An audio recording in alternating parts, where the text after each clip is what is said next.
झाल्या पाहिजे. गोड सिस्टम आहे बर का, एकदम सुंदर आवाज आहे. अभंग तुकोबारायांचा आहे. या अभंगामध्ये तुकोबारा या जीवाला उपदेश करतात. का उपदेश करतात तर तुकोबारा कोण आहे? संत आहे. संत संत या जगामध्ये अवतार घेतात. कशा करतात? येथे उपकारासाठी, येथे उपकारासाठी, येथे उपकारासाठी, येथे उपकारासाठी, येथे उपकारासाठी, येथे उपकारासाठी,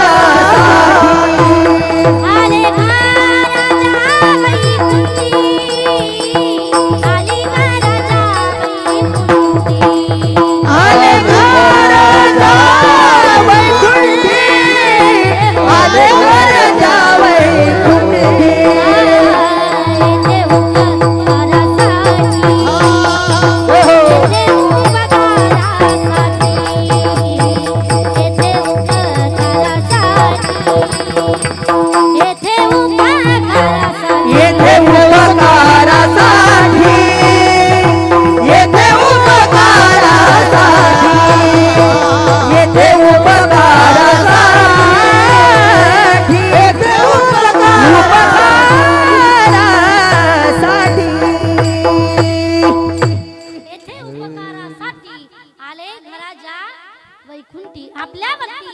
जीवावरती उपकार करण्याकरता संत अवतार घेतात.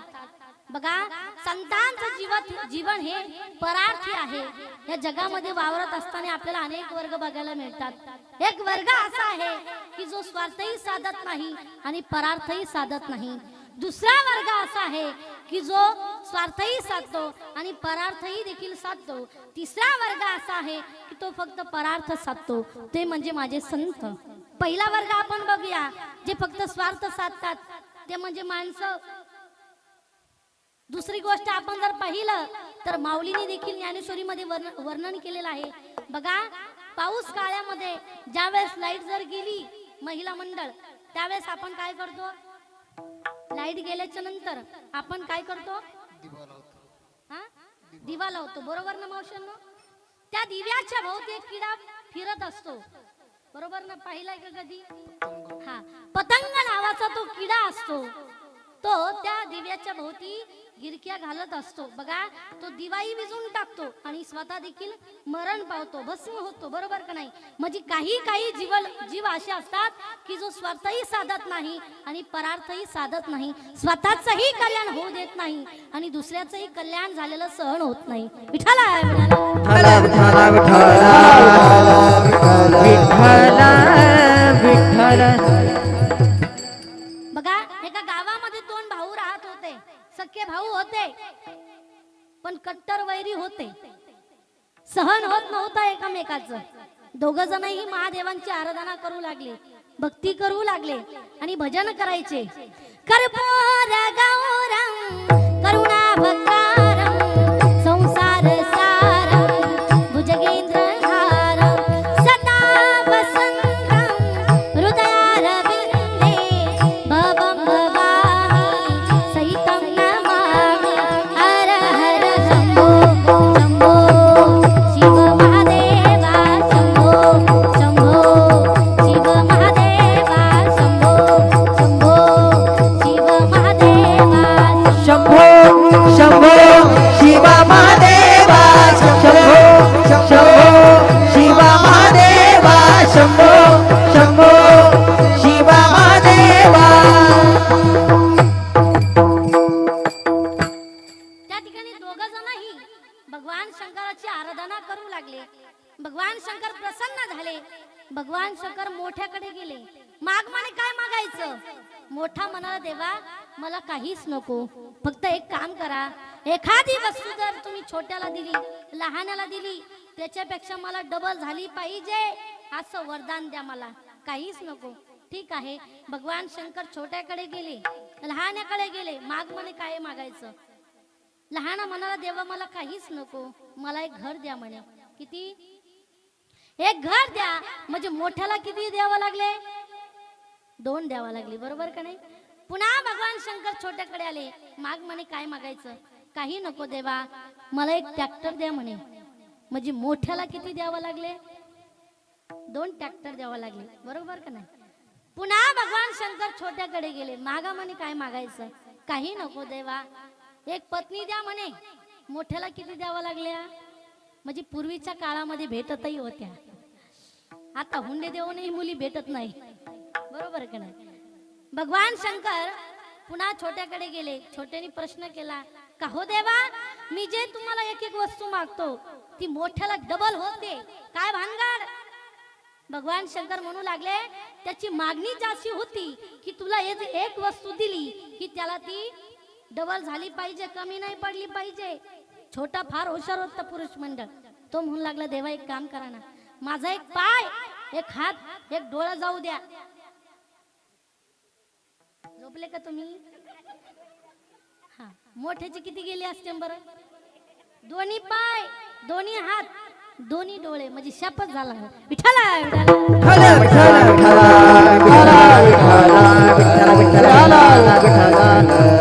म्हणजे या जगामध्ये काही काही जीव आपल्याला असे पाहायला भेटतात की जे स्वतःही स्वार्थ साधत नाही आणि परार्थही साधत नाही. दुसरा वर्ग असा आहे की जो स्वार्थही साधतो आणि परार्थही देखील साधतो. दुसरा वर्ग ऐका कोणता आहे? सूर्य. तो स्वार्थाकरता उगम पावतो, बरोबर का नाही? उगतो, पण मावळत असताना सगळ्या जगाला तो प्रकाश देतो. म्हणजे स्वार्थही साधतो आणि परार्थ देखील त्या ठिकाणी साधत असतो. नदी बघा, उगम पावते, पण जात असताना सगळ्या गावाला, शहरांना ती पाणी देत जात असते, बरोबर का नाही? पण तिसरा वर्ग असा आहे की तो फक्त परार्थ साधतो. ते म्हणजे माझे संत.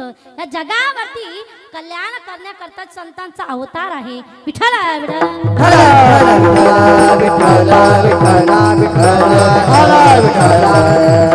संत कसे आहेत ऐका. महिला मंडळ, पुरुष मंडळ, तुम्ही कल्पतरूचं झाड पाहिलं का?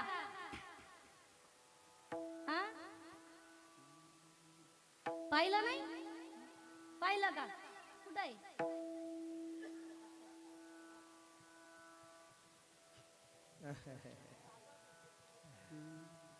कल्पतरूचं झाड असं असतं, ते इथं नाहीये, ते स्वर्गामध्ये.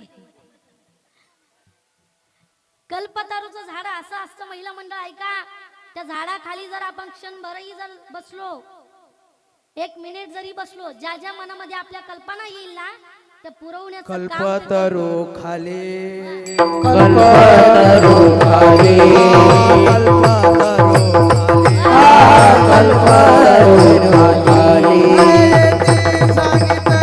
फळे ती सांगितली, फळे ती सांगितली, फळे ती सांगितली, फळे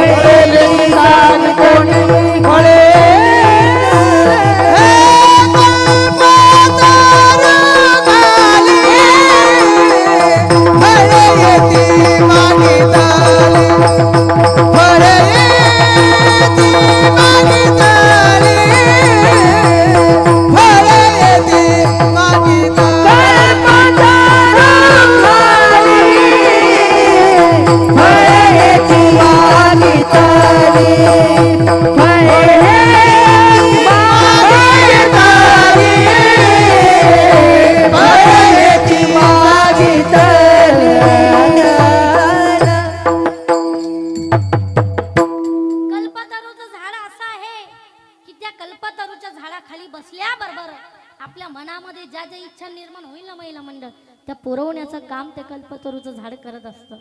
ऐका, एक वाट सरू काम करून घरी जात असताना त्या कल्पतरूच्या झाडाखाली बसला. बसल्याच्या नंतर त्याच्या मनामध्ये विचार आला की या ठिकाणी आपल्याला थंडगार पाणी पिण्याकरता जर मिळालं किती बरं होईल. झाड कशाचं होतं? हा, बोलत चला, कशाचं होतं? कल्पतरूचं झाड होतं. विचार आल्याबरोबर त्या ठिकाणी थंडगार पाणी निर्माण झालं. पाणी पिला, पुन्हा विचार आला, या ठिकाणी आपण शेतीमध्ये काम करून आलो, फार भूक लागलेली आहे, या ठिकाणी जेवणाकरता भेटलं असतं तर किती बरं झालं असतं. पंचपक्वान्नाचं जेवण ताट त्या ठिकाणी समोर आलं महिला मंडळ. झाड कशाचं होतं? पोटभर जेवला. पुन्हा मनामध्ये विचार आला की आता घरी जाण्यापेक्षा आपण या ठिकाणी थोडाफार आराम करू. या ठिकाणी गादी तकिया लोड भेटला असता तर किती बरं झालं असतं. झाड कशाचं होतं? हा, कल्पतरूचं झाड होतं. मनामध्ये इच्छा आल्याबरोबर गादी आली, तकिया आला, लोड आला, त्याच्यावरती आराम करण्याकरता तो पडला माणूस. पण तेवढ्यामध्ये मनामध्ये विचार आला. जे जे आपण मनामध्ये विचार करतो ते ते सगळं आपल्या समोर आलं. या ठिकाणी एखादं भूत तर नाही ना. झाड कशाचं होतं? भूताचं नाव काढल्याबरोबर भूतही निर्माण झालं. आता यांनी इथपर्यंतच थांबव ना बाबा. पुन्हा मनामध्ये विचार केला, हे भूत आपल्याला खाऊन तर नाही टाकणार ना. एका मिनिटाच्या आतमध्ये खाऊनही घेतलं. याला कल्पतरूचं झाड म्हणतात. पण ऐका, या कल्पतरूच्या झाडामध्ये आणि संतांमध्ये असा फरक आहे की कल्पतरूचं झाड हे पाहत नाही की माणसाच्या मनामध्ये कसा विचार आहे, चांगला आहे की वाईट आहे. पण ऐका, माझे संत असे आहे की आपल्या मनामध्ये जे चांगले विचार येतात ना तेच पुरवण्याचं काम करतात. विठ्ठला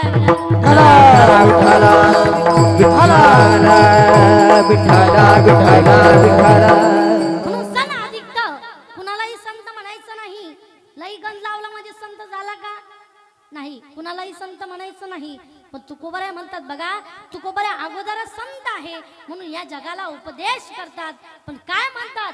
अभंगाच्या क्षण क्षणाती करवा विचार, क्षण क्षणाती करवा विचार, क्षण क्षणाची करावा विचार, क्षण क्षणाची करावा विचार, क्षण क्षणाती करवा विचार, क्षण क्षणाती करवा विचार, हे क्षण क्षणाची